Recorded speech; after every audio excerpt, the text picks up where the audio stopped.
internauta, esse é o Super FC pelo Mundo, onde você vai ficar sabendo tudo sobre os principais campeonatos do globo. Ao meu lado, como sempre, ele, o gigante, o inigualável Gabriel Pazini. Tudo bom, Gabriel? Tudo bom, Fernando? Tudo bom, amigo internauta? Então vamos começar hoje, amigo internauta, por amistosos. Isso mesmo, o Brasil empatou com a Itália e também vamos destacar Japão 2, Canadá 1. É isso mesmo, né, Pazini? Isso aí. Isso mesmo. Então vamos primeiro para o empate em 2-2 entre Itália e Brasil, lá em Genebra. Pazini, já vou emendar a pergunta. Aqui na redação eu estava falando que no segundo gol, você achou falha do Júlio César no gol do Mario Balotelli, segundo gol da Itália, no caso, gol de empate, e já emenda seu comentário sobre a partida. Vamos lá. Para mim, o Júlio César estava um pouco adiantado no lance, mas não dá para responsabilizar só ele, não. O chute do Mario Balotelli foi sensacional, belíssima finalização. Não se esperava que o Balotelli ia finalizar ali da intermediária, muito distante. E além disso, o fato que o Júlio César sai com a bola, entrega ali quase na entrada da área para um zagueiro e aí o Brasil perde a bola na sequência. Ou seja, o Júlio César também não esperava, o Brasil estava saindo para o campo. Foi um total equívoco, tanto da defesa, que perdeu a bola, quanto do Júlio César também, mas tem os totais méritos do Mario Balotelli. Para mim não foi falha do Júlio César, não. Quanto ao jogo, a Itália merecia ter vencido, jogou melhor do que o Brasil e isso poupando alguns jogadores, não jogando com força total e não levando o jogo super a sério também. O Brasil também não fez lá um grande jogo, tem muito a evoluir. O meio de campo precisa melhorar um pouco mais a saída de jogo dos volantes, senti os volantes do Brasil muito presos no jogo de ontem.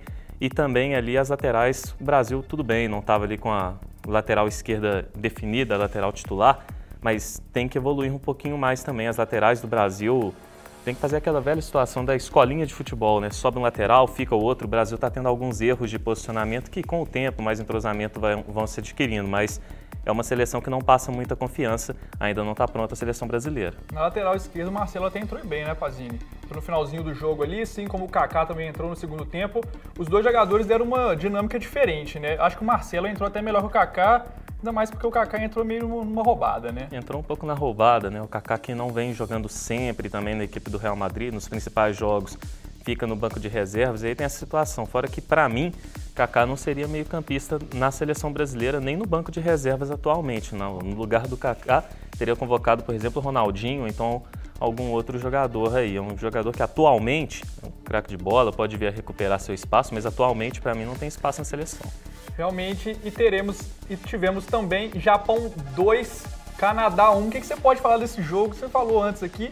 Não foi muito bom, né, Pazini? Mas como você gosta muito do futebol japonês, vai lá, comenta rapidinho, hein, Pazini, esse jogo. Maravilha, um jogo muito fraco, né? O Japão, mais uma vez, não levando a sério um amistoso contra a seleção mais fraca. O Japão que quando pega a seleção forte, joga para valer. Quando pega amistosos contra seleções mais fracas, não leva o jogo muito a sério. Poderia ter goleado, acabou passando um sufoco. Kawashima, goleiro da seleção japonesa, fez inúmeras defesas para salvar o time. Destaque foi para o Shinji Okazaki, marcou mais um gol pela seleção japonesa, tem 32, é o quarto maior artilheiro da história da seleção, o atacante da equipe do Stuttgart. Japão que tem um time muito bom, mas precisa focar um pouco mais, mesmo sendo amistosos mais fracos. Isso mesmo, fim dos amistosos, rapidinho, pontuando só esses dois. Vamos para as curiosidades do menino Pazini, né, Pazini? Vamos nessa. Hoje viajaremos pela Rússia e Inglaterra, um fato interessante na Inglaterra e também na CONCACAF.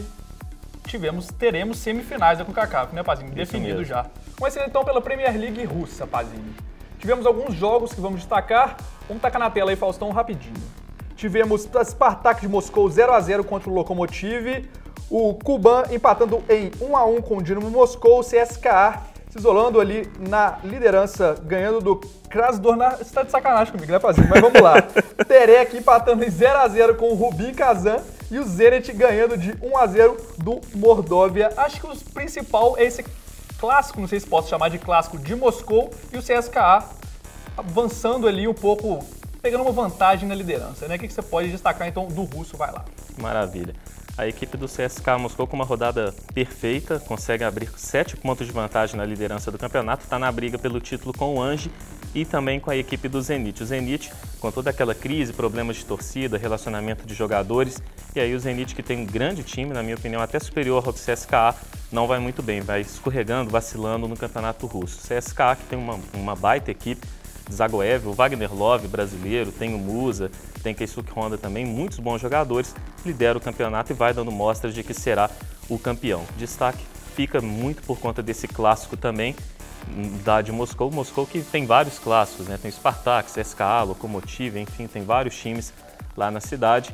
E esse 0-0 aí que mantém as duas equipes de Moscou brigando pela vaga na Liga Europa. Só que o detalhe é que o Spartak já está na 4ª posição, zona de classificação à UEFA Europa League. E um último destaque para o Terek Grozny 0-0 com o Rubin Kazan. Duas equipes que brigam por vagas também, mas um detalhe um tanto interessante. Um líder checheno foi lá, quando o jogador do Terek Grozny, lateral direito, foi expulso, pegou o microfone do locutor oficial do estádio e começou a gritar que o juiz era ladrão, que o juiz estava roubando. E aí depois o Terek Grozny sofreu uma punição, vai pagar uma multa, um jogo sem poder ter torcida. Fatos do futebol russo. Russão, né? Só na Rússia. Do Russão você ver isso. E partindo então para a Inglaterra, tivemos fato interessante, um clube da 2ª divisão, o Pazini já conta qual é. Vai dar um bom presentinho, né, Pazini? Conta aí essa curiosidade. Um bom presente, o Middlesbrough, conhecido como Boro, time tradicional do futebol inglês, atualmente na 2ª posição, vem tendo muitas reclamações nessa temporada. Os torcedores vêm reclamando que os preços de bebidas, de comidas também estão muito caros no estádio do time. E aí, por conta disso, a diretoria teve uma sacada boa, na minha opinião, de distribuir ali cervejas, vinhos, refrigerantes, sucos e comidas para os seus torcedores nos jogos da próxima temporada, para os sócios do clube. E aí essa medida visa não só fidelizar os sócios atuais, como chamar novos sócios também para se fidelizarem à equipe do Boro. É uma medida bem interessante, também vão ter outras, entre elas torcedores jovens e idosos acompanhados não vão pagar ingresso numa parte nova que vai abrir ali na área nordeste do estádio. E é uma medida bem interessante, né? Enquanto a gente vê clubes brasileiros distanciando os torcedores do estádio, lá na Inglaterra o Boro tomando essa medida para aproximar torcedores, algo bem legal da equipe da 2ª divisão. Fica a dica aí, dirigentes do Brasil, uma ótima ideia.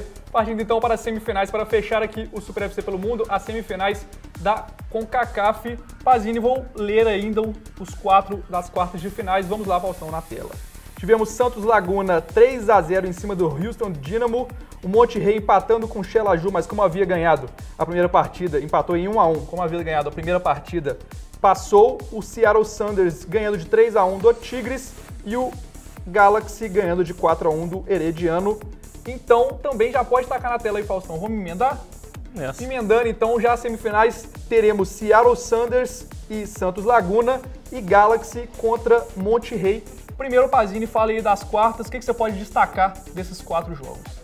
Maravilha. Destacando que a equipe do Los Angeles Galaxy conseguiu o avanço que era esperado.